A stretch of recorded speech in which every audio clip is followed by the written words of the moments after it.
If you watched my match preview, I said that Manchester United will win by 2 clear goals. I called this result even before the game started because I know the quality of the opposition that we versed. We versed a very poor team. We versed a poor footballing team. If you're watching this video and you haven't subscribed to the channel yet, don't be like that. Subscribe right now so you can see more content of this quality. Guys, this team is 9th in their domestic league. They are 9th in La Liga with potential to go 10th because they played one game extra than Atletico Bilbao, who's sitting at 10th place. So should Atletico Bilbao win their game in hand, Granada will go 10th. They are not a good footballing team. They recently got promoted to La Liga. 2 seasons ago they got promoted to La Liga. Not one of their players even makes it to our squad. Not our starting 11, our squad. Not one of their players even make it to our squad. And that's why I called this result that United will win by 2 clear goals. However, Man United made them look even better than what they really are. We made them look like a decent footballing team, and that's what we do to every single team that we verse, guys.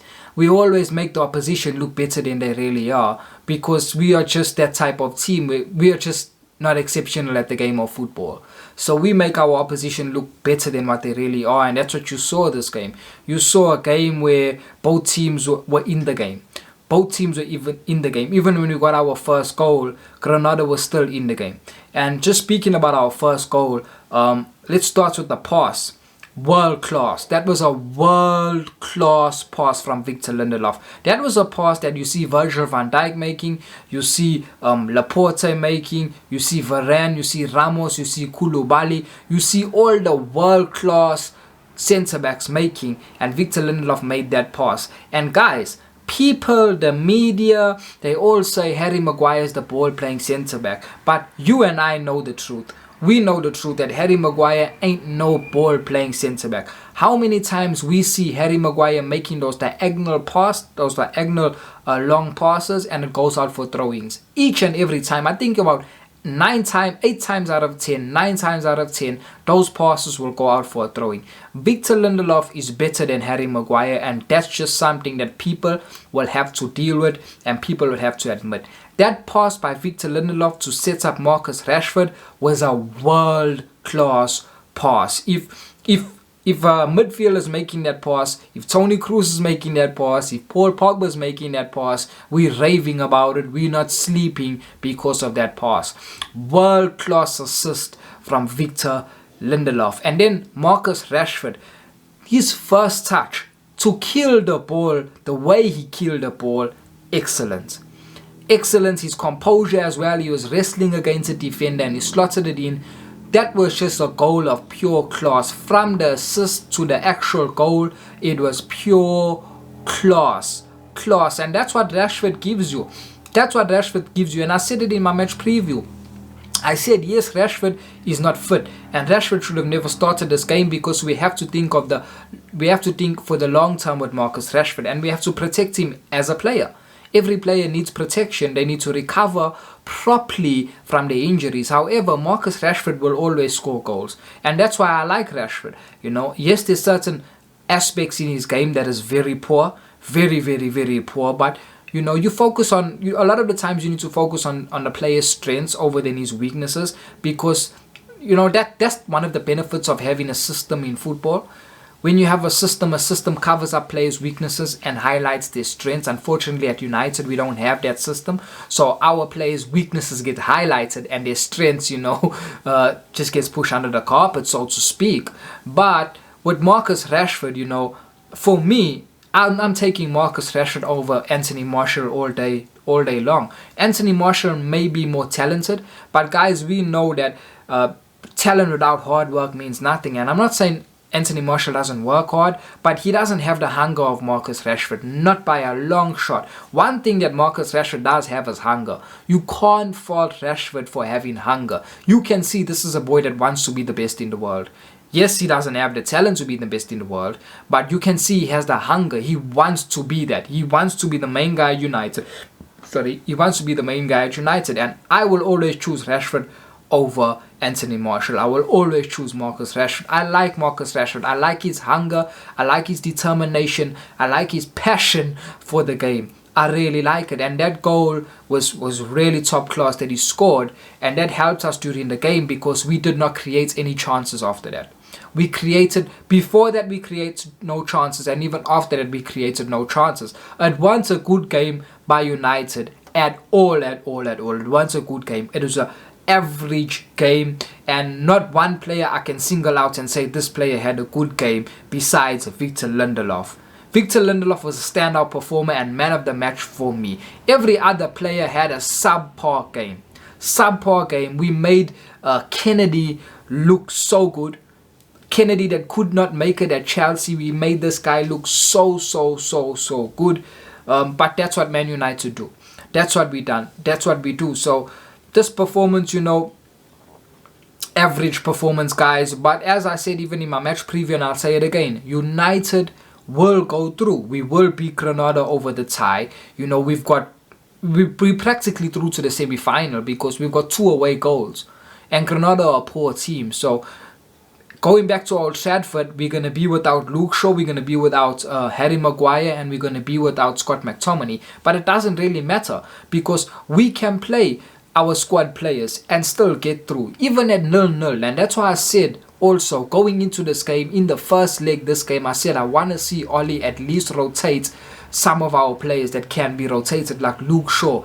At least rotate Luke Shaw, at least rotate one of our centre backs. But we know that we have a manager that cannot do that. He relies on individual brilliance, and so we will be without those 3 players, Luke Shaw, Harry Maguire and Scott McTominay, because they picked up a yellow card which rules them out of the second leg. But it doesn't matter because we've got 2 away goals, and guys, we are going to go to the final in this competition. We are the best club in this competition. We have the best players by a big margin, by a large margin. Our players are better than the other players in this competition. We will go to the final, and I expect United to win this competition. I expect us. I don't think it should be a challenge, guys. This Europa should not be a challenge for us because we are the best team in Europa. We spent the most money in the competition and we have the best players. So for me, it's a no-brainer that United go to the final and that we win the final as well. That's just my view of where United are in Europa, guys. So let's start with the player ratings. David De Gea had, okay, they had Granada had a few shots on target, mostly from Kennedy. Kennedy is a very good striker of the ball, a very good striker of the ball. You can see he has technical ability to shoot, and you can see that he's Granada's best player.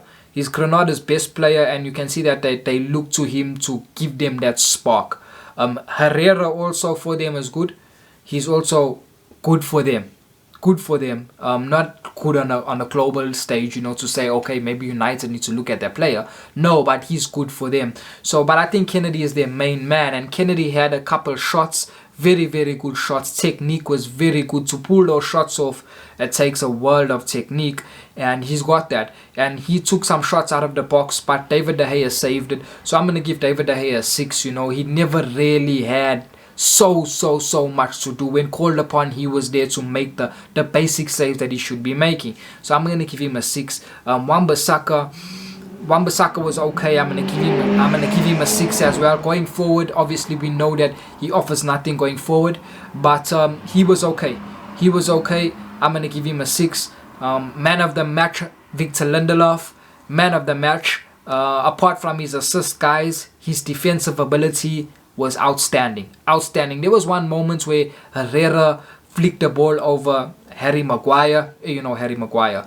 He flicked the ball over Harry Maguire, and he was running and he made a cross, and Victor Lindelof was there to block that cross, which was a dangerous cross. So Victor Lindelof defensively outstanding, and then you put the assist, which is the cherry on the cake for him. That assist was world class. As I said, if Toni Kroos or Paul Pogba or Thiago Alcantara had made that pass, we wouldn't be sleeping tonight. We wouldn't be sleeping. That's how good that pass is. World class pass, world class assist. So for me, I'm giving him an 8 out of 10. 8 out of 10. I think defensively it is a 7 out of 10 performance. A very good performance defensively. But because of that assist, you have to give him an 8 out of 10. And you have to give him man of the match. He was outstanding. Harry Maguire, I'm going to give Harry a 6. A 6. I saw him get done some moments where the players were flicking the ball over him. He's got his yellow card that ruled him out of the second leg. I'm going to give him a 6. Luke Shaw, I don't think Luke Shaw performed at the level that we know Luke Shaw can perform at. I'm going to give him a 6 as well. Luke Shaw performed much better in games prior to this. Going forward as well, he wasn't a threat for us at all. So I'm going to give him a 6. Scott McTominay, I'm going to give Scott I'll probably give Scott a 6 as well. Never do too much, hiding, so to speak. And that's one of the things with Scott McTominay that I don't like. He hides a lot. He wasn't hiding much, but he was hiding a bit in this game. He never do much at all. He never stand out in any departments of his game. Normally, Scott will give his all on the pitch. You'll see Scott making some tackles. You'll see blood, sweat and tears from Scott because that's all he can give you. But I did not see that against his performance. So I'm going to give him a 6. I'm going to give Paul Pogba a 6 as well. I thought Paul Pogba tried. He gave the ball away a lot. But one thing about Paul that you can't fault him with, Paul never hides. Never hides. No matter how bad Paul Pogba is playing, and he never played bad this game, but I'm just saying, no matter how bad Paul Pogba plays, he will never hide. He'll always want to get on the ball. So I'm going to give him a 6. I thought it was an average performance from Pogba. Bruno as well, apart from the penalty, he won the penalty, so it's hard to give him a 6. You might have to give him a 7 because he won the penalty and he scored the penalty. So you might have to give him a 7, but his performance was a 6. His performance was a 6. He was on the edge of the game. He never do too much in the game. I never see Bruno making some intricate passes, some through balls as a number 10 needs to do. I saw him playing on the half turn, which is good. I saw him make some good turns, but apart from that, he never do too much. He never create chances for the team, and that's the duty of a number 10. A number 10's duty is to create chances. He's in that position of the number 10. He has to create chances, but he couldn't create for us, and a lot of the times was because he could not get the ball. But it's hard for me to give him a 7 because he scored a penalty, and I don't like penalties. I don't like penalties for the simple fact that United rely on penalties. Last season we relied on penalties, and Bruno Fernandes's numbers are so good because he scores so many penalties, and I don't like that.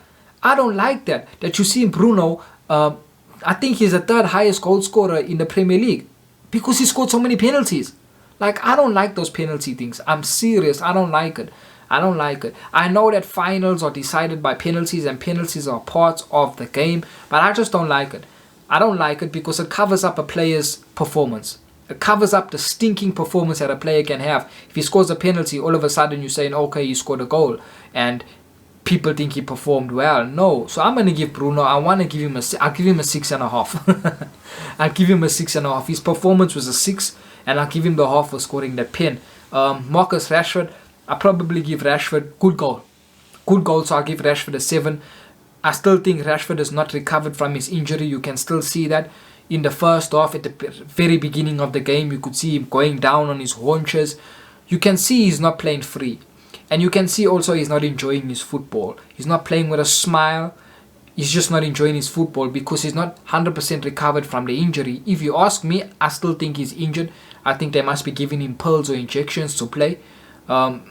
So I'm going to give Marcus Rashford a 7 because of the goal. I thought his performance was average. It was okay. I won't say average. I thought his performance was okay. He was getting on the ball. He was trying things that weren't coming off.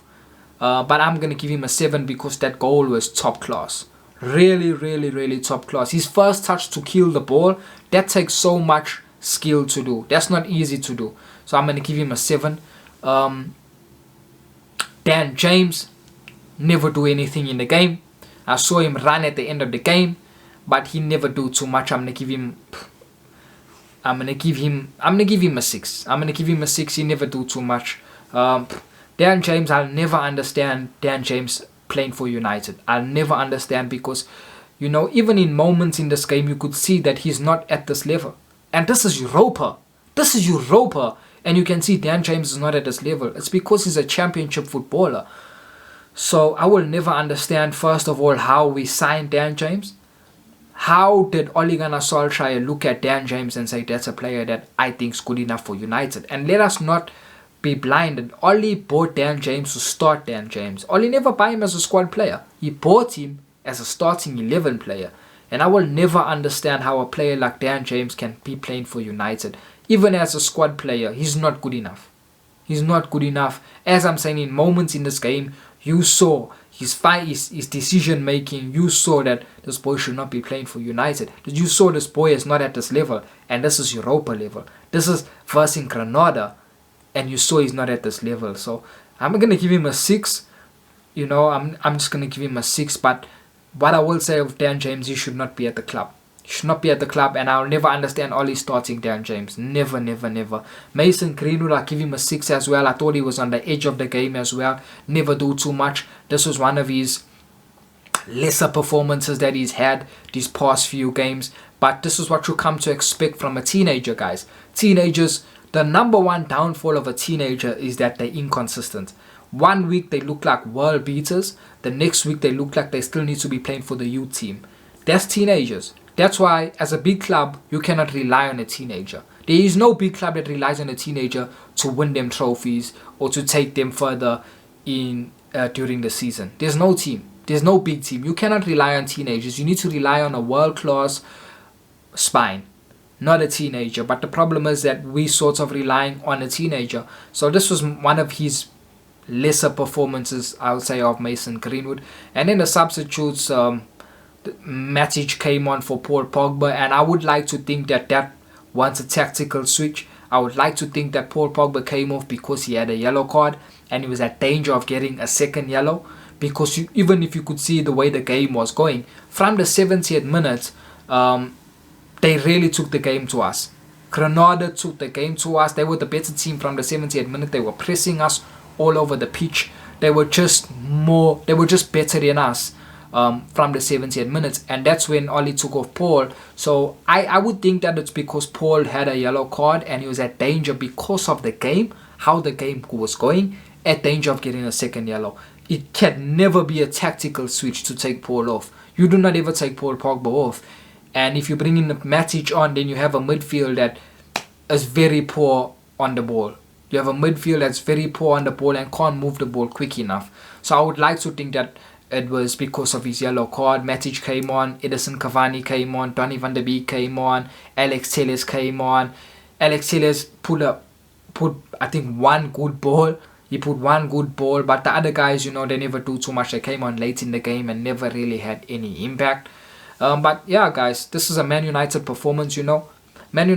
Typical Man United performance is that we do not dominate a game. There's never a game this season that we played where we dominated the game from minute 1 to minute 90. Manchester United do not do that. We do not do that. We perform in moments. And I always stress this. We cannot dominate a game, because to dominate a game, it takes a system. It doesn't take you just putting your best 11 out there. It takes you having a system, and we don't have a system. That's why we perform in moments, because it just depends at that moment which player turns up, which player brings a moment of brilliance out, and that's when you say, okay, Man United will assist and Man United will score. It just depends on that moment of the player. So typical Man United performance against Granada, guys.